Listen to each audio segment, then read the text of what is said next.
Je lirai dans le livre de Watchman Nee, dans son livre intitulé L'Église, l'Assemblée des croyants, de la page 16 à 21. Ce grand serviteur de Dieu traite du sujet de l'Église et il dira à quelle Église nous rattacher. Il dira qu'il est nécessaire d'adhérer à l'Église, mais une question s'impose à laquelle? C'est parce qu'il existe aujourd'hui tellement d'églises que cette question se pose.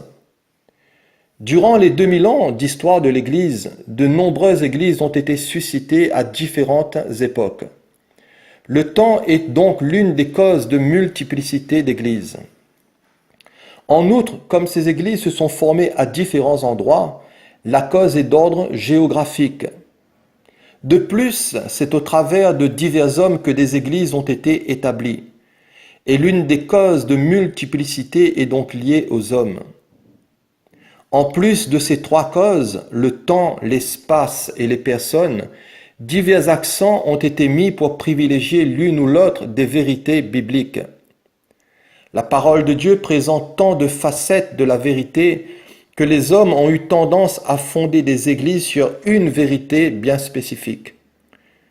Des besoins s'étant vraisemblablement fait ressentir à divers endroits, des chrétiens ont mis en évidence certains aspects de la vérité et des églises se sont organisées sur la base de tel ou de tel enseignement. En conclusion, l'accent particulier qu'on met sur telle ou telle vérité biblique peut devenir cause de dissension. Pour les différentes raisons mentionnées ci-dessus, que d'églises se sont formées. Leur nombre actuel s'élève à plus de 1500. Elles sont toutes bien organisées et reconnues. Elles ne sont pas établies d'après la localité, mais d'après un système. Frères et sœurs, nous conseillons aux croyants de se rattacher à l'Église, mais ceux-ci sont confrontés à l'immense tâche d'en sélectionner une parmi les 1500. Considérons ce problème devant Dieu. Existe-t-il une solution à cette confusion? Nous croyons qu'il y en a une, puisque nous avons les Écritures à notre disposition. Il suffit donc de les sonder et d'y rechercher ce que Dieu veut nous dire à ce sujet. En fait, la Bible a déjà révélé le chemin que Dieu a choisi concernant l'Église à laquelle nous devons nous rattacher. Il n'est pas nécessaire de faire des recherches concernant toutes les églises existantes. Si nous devions les soumettre toutes à l'analyse, nous pourrions y consacrer notre vie et nous n'arriverions probablement pas à résoudre le problème, parce que nous n'aurions ni la force ni la capacité de le faire. En fait, Dieu ne nous a pas laissés dans l'obscurité, car la Bible nous indique clairement la voie à suivre.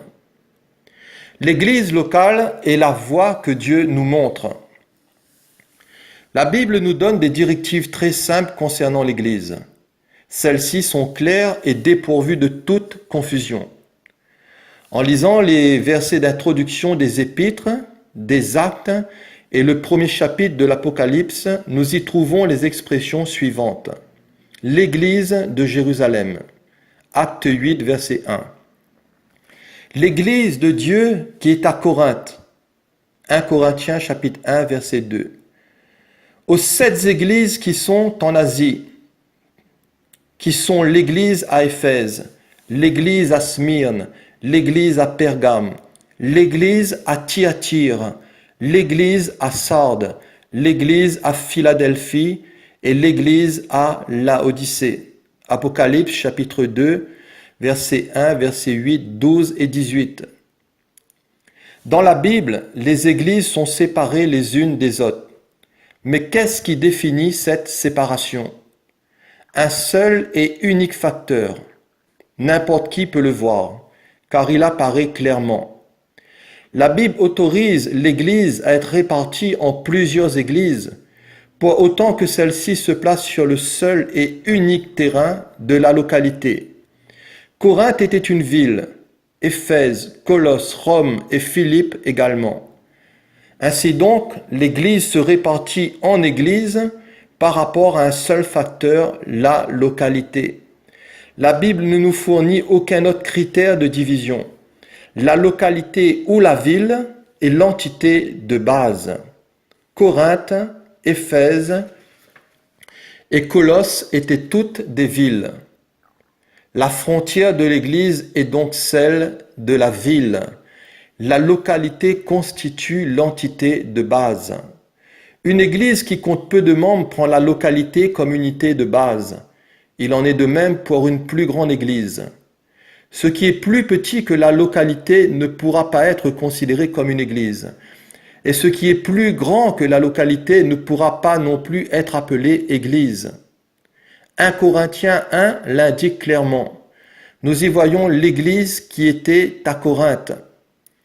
Quand des personnes de cette Église se déclarent de Céphas, de Paul, d'Apollos et de Christ, elles divisèrent l'Église en 4 clans. Leur attitude réductrice rendait l'Église trop petite. Paul les reprit parce qu'elle causait la division. Paul est bon, Apollos est bon, Céphas est bon, mais il n'est pas bon de diviser l'Église d'après des hommes. Et l'Église ne peut être divisée qu'en fonction des localités et non des apôtres. La Bible juge toute division créée par rapport à des apôtres.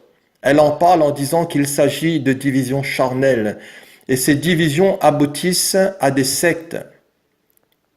L'Église ne doit cependant pas non plus s'étendre au-delà de la ville. En lisant la Bible, nous découvrons les églises au pluriel de la Galatie, Galates 1, verset 2. Les églises au pluriel d'Asie, 1 Corinthiens, chapitre 16, verset 19. Il y avait beaucoup d'églises en Judée, en Galatie et en Asie. Ainsi, dans les Actes, elles sont appelées les églises en Judée. Dans l'Épître aux Galates, les églises de la Galatie. Et dans l'Apocalypse, les églises en Asie.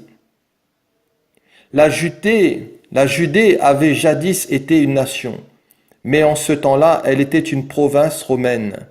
Les églises qui se trouvaient dans les nombreuses villes de cette province ne pouvaient se combiner entre elles pour ne former qu'une seule église. C'est la raison pour laquelle les Actes mentionnent les églises dans toute la Judée.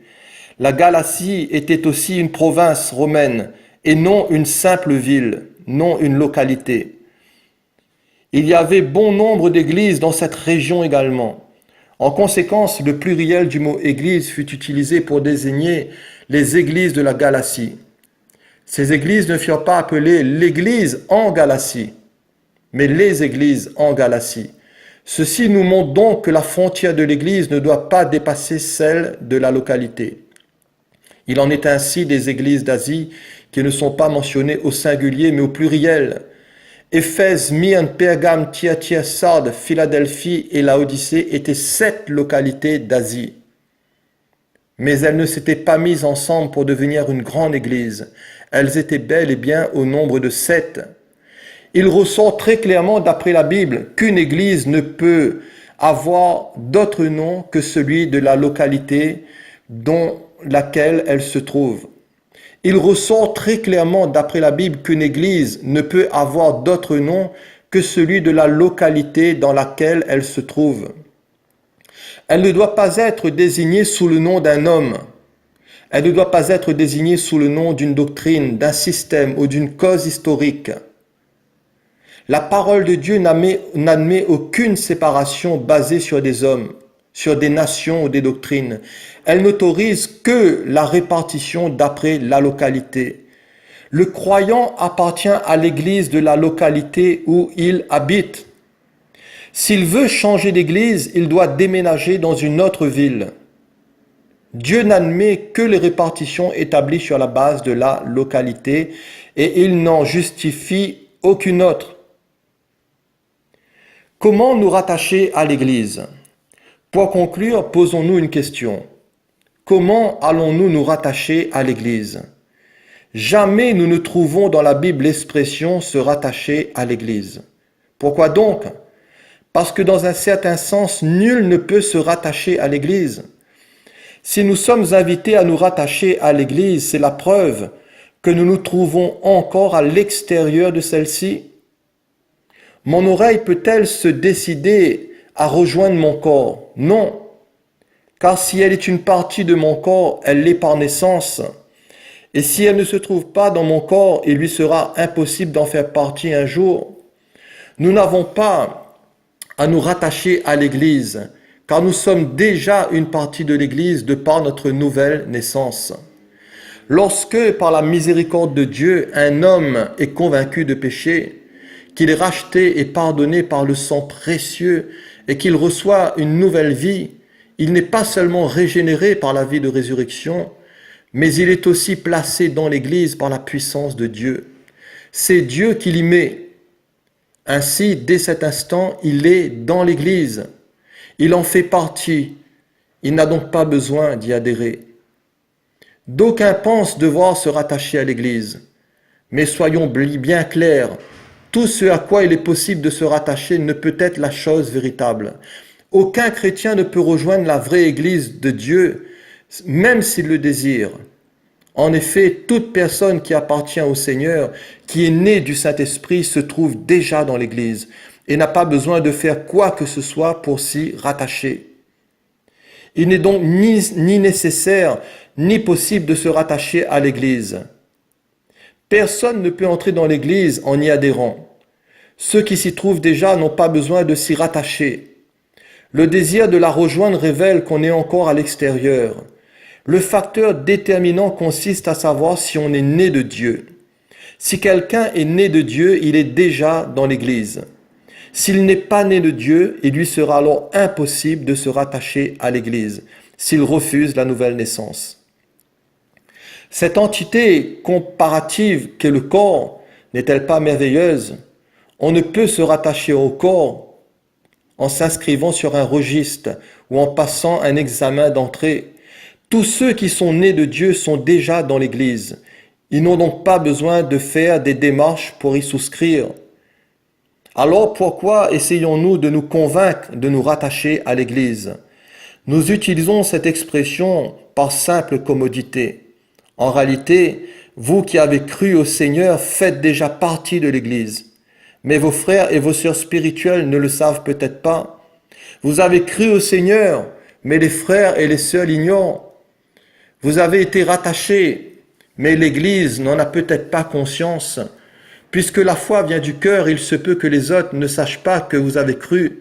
C'est la raison pour laquelle nous devons rechercher la communion, comme Paul avait recherché la main d'association de la part de ceux de l'Église de Jérusalem, Galates chapitre 2, verset 9.